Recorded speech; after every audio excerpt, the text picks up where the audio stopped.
The federal government continuing its push for greater competition in the wireless sector. Yesterday, the industry minister announced Ottawa is auctioning off more wireless spectrum and reserving the bulk of it for new entrants. But according to a new report, the government's attempts to bolster a fourth player are wrong-headed and based on faulty analysis. Well, now we go to Ottawa, where we find its report's co-author and research associate at Montreal Economic Institute, Paul Beaudry. Paul, thanks so much for joining us. Thanks for having me on your show, Greg. So basically, we've been teasing you up and saying you've written a report that says there is not a problem in the first place, even though the Harper government keeps insisting there is one. Tell me about that. Yes, well, thanks for having me, Greg. The policy that the government announced yesterday is the continuation of a policy that the government has had since 2008, according to which the Canadian telecom market is insufficiently competitive, prices are too high, and Canadians are not getting the quality of service they should get. Well, our study doesn't support these conclusions. Our paper finds that Canadians get very good service, and the prices that we pay are actually quite average when we compare each other to other OECD countries.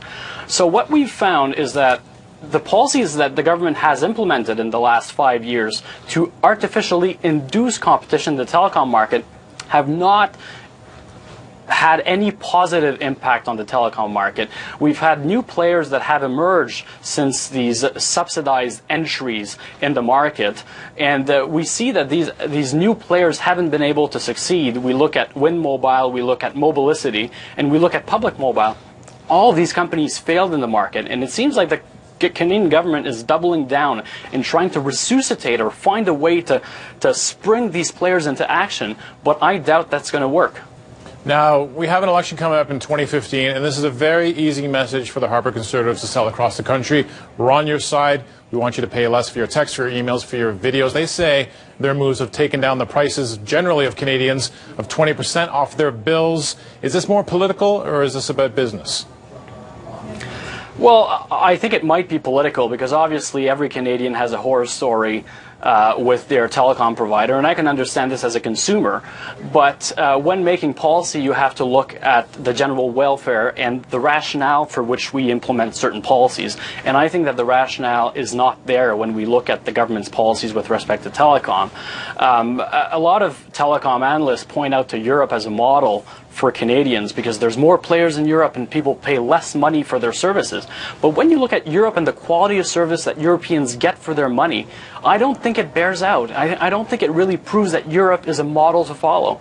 Like, you look at capital investments in telecom networks. Well, in Canada, over the last 5 years, they have been rising 35% over the last 5 years, whereas they've been diminishing in Europe by 4%. So when you look at policies in general, you can't only look at price, you can't only look at the number of players in the market. You have to look at the quality of the service Canadians are getting. And I think that in Canada, they're getting pretty good service for what they're paying. Now, Paul, I know you have a bit of a wild idea, at least based on the way things are done here in Canada, but you think that Ottawa should drop the foreign ownership restrictions on big names, not just the smaller players. They did that a while ago. They tweaked that, but big names, and then you might see a big player step into the market. Explain that to me. Well, it's funny, because last summer, pretty much at this time, there was a big debate in Canada regarding whether Verizon would enter the Canadian market through the incentive auction and through perhaps the acquisition of a smaller player. And we saw that there was no interest of a foreign player to enter the market by acquiring an inefficient player. I think the way to have a more dynamic market and a more dynamic industry, the dynamic telecom industry, is to liberalize telecommunications markets entirely.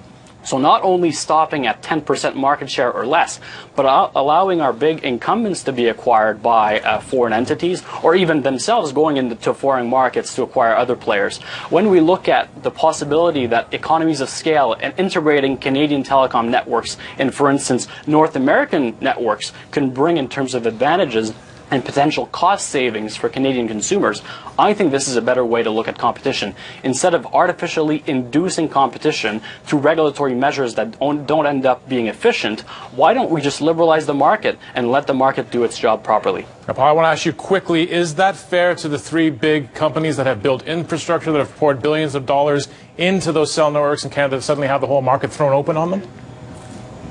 Well, I would say that the current policies are not fair. The current policies espoused by the federal government aren't fair because they are strengthening the weak by weakening the strong. We should have free and open spectrum auctions, allowing the big players to bid for the spectrum that they need to develop new services, rather than having the spectrum being acquired by inefficient small parties. And when you look at the spectrum that's been used since 2008, half of it is not currently being utilized by the new entrants. That is the real scandal.